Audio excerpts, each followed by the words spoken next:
Oke, selamat sore kawan-kawan. Assalamualaikum warahmatullahi wabarakatuh. Selamat bertemu di channel kita Pelangi Keadilan. Inilah khusus channel membahas tentang hukum di Indonesia, hukum, keadilan, peraturan perundang-undangan, dan semua kebijakan dari pemerintah. Baik pihak swasta juga ikut kita bahas di sini ya. Semoga channel ini bermanfaat. Oke, kali ini pembahasan kita adalah tentang DPR RI tanggal 5 kemarin, 5 Februari ya, telah dengan Kemendagri telah menyetujui untuk merevisi Undang-Undang Nomor 6 Tahun 2014 tentang desa. Ada 8 poin yang perlu kawan-kawan perhatikan seluruh masyarakat Indonesia ya. Ini poin penting tentang dana desa, perubahan masa jabatan Kades dan dana desa. Oke, kita lanjut saja, kita lihat di situs yang kita ambil dari kemarin ya. Let's go. Wabarakatuh. Hari ini kawan-kawan kita mau membahas tentang hasil musyawarah ini DPR dan Kementerian Dalam Negeri sepakat merevisi Undang-Undang Desa. Ini perubahan kedua ya, ini perubahannya. Ini ada beberapa poin penting ya kawan-kawan. Ini yang kita bahas. Selamat datang di channel Pelangi Keadilan. Semoga channel ini berkembang. Ini fotonya rapat pengambilan keputusan hasil RUU perubahan kedua atas Undang-Undang Nomor 6 Tahun 2014 tentang desa. Ini ya kawan-kawan ya, DPR dan Kemendagri, Kementerian Dalam Negeri sepakat revisi Undang-Undang Desa. Ini perubahannya, ada 8 poin ya kawan-kawan. Jadi Badan Legislasi DPR RI dan Kementerian Dalam Negeri telah menyetujui revisi Undang-Undang Nomor 6 Tahun 2014 tentang desa ya, menghasilkan 8 poin ya kawan-kawan semua. Perlu diperhatikan untuk informasi penting yang kita kutip dari detik.com dan kita baca ini dari situs bungko.desa.id, sementara dia juga mengutip dari detik.com ya. Ada 8 poin yang perlu diperhatikan hasil dari rapat pengambilan keputusan hasil rancangan undang-undang perubahan dana desa ya, perubahan kedua atas Undang-Undang Nomor 9 tentang desa. Poin pertama yang dari rapat pengambilan keputusan ini ya kawan-kawan. Pertama, masa jabatan kepala desa itu berubah. Kalau rancangan undang-undang usulan inisiatif DPR mengusulkan masa jabatan kepala desa itu menjadi 9 tahun dan maksimal 2 periode. Sementara pemerintah mengusulkan masa jabatan kepala desa itu cuma 6 tahun dan maksimal 3 periode.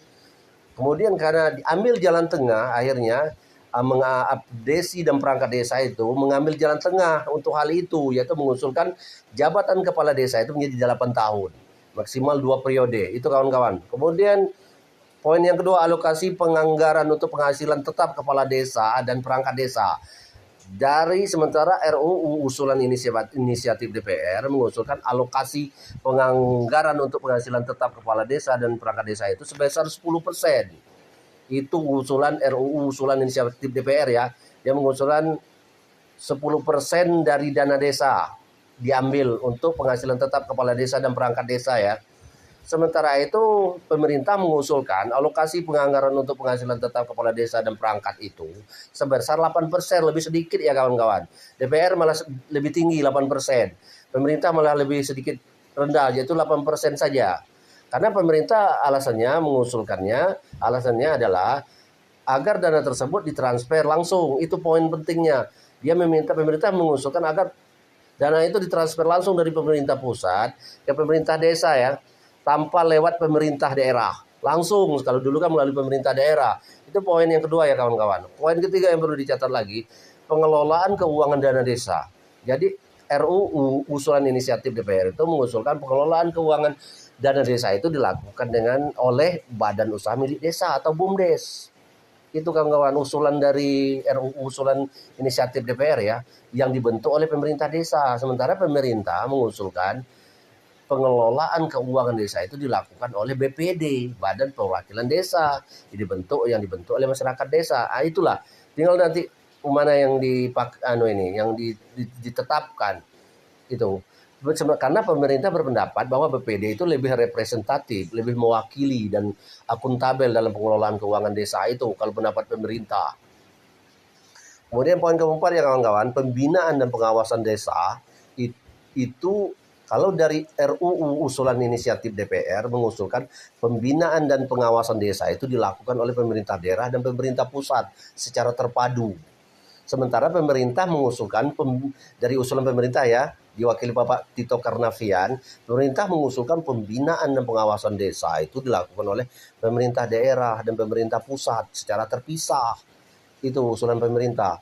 Karena pemerintah berpendapat bahwa pembinaan dan pengawasan desa harus sesuai dengan kewenangan dan tanggung jawab masing-masing pemerintah.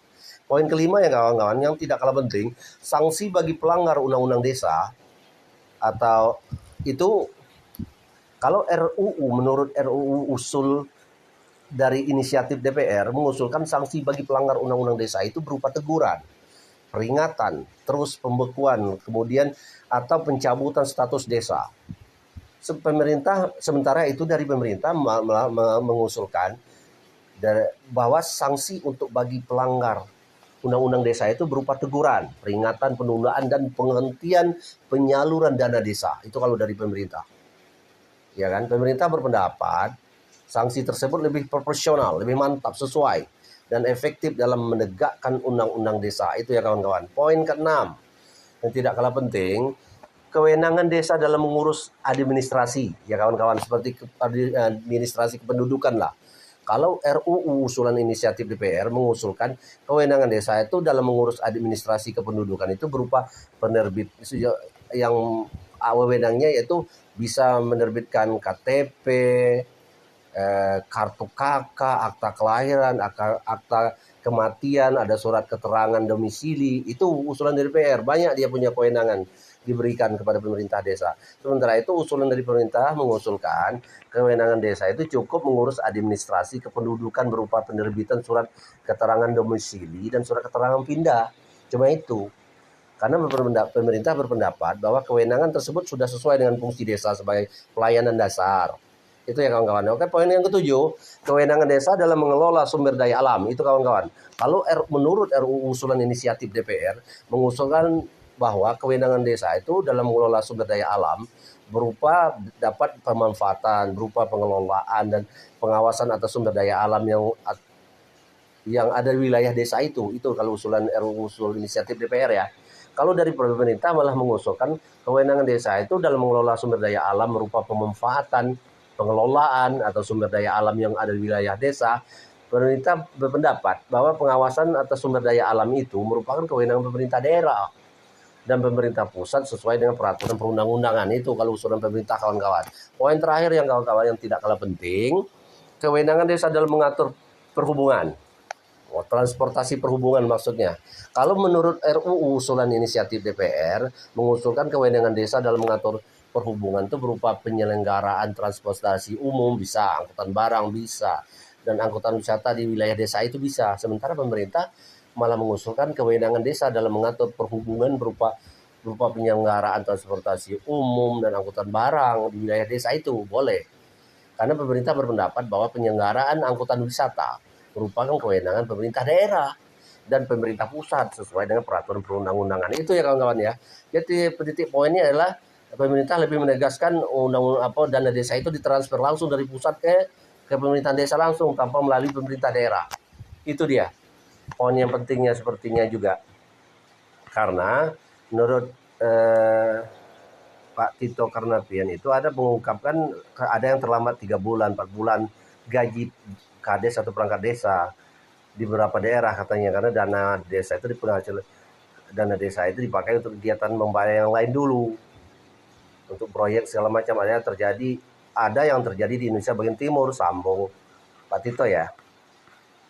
Kemudian Pak Tito lagi menambahkan pemerintah juga memperhatikan dengan usulan DPR untuk penambahan dana desa itu sebanyak 20%. DPR mengusulkan 20% penambahan dana desa.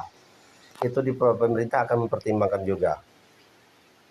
Karena dana 20% itu digunakan untuk masalah dana rehabilitasi konservasi hutan. Itu kegunaannya yang lain, ujarnya dia. Itu ya kawan-kawan ya.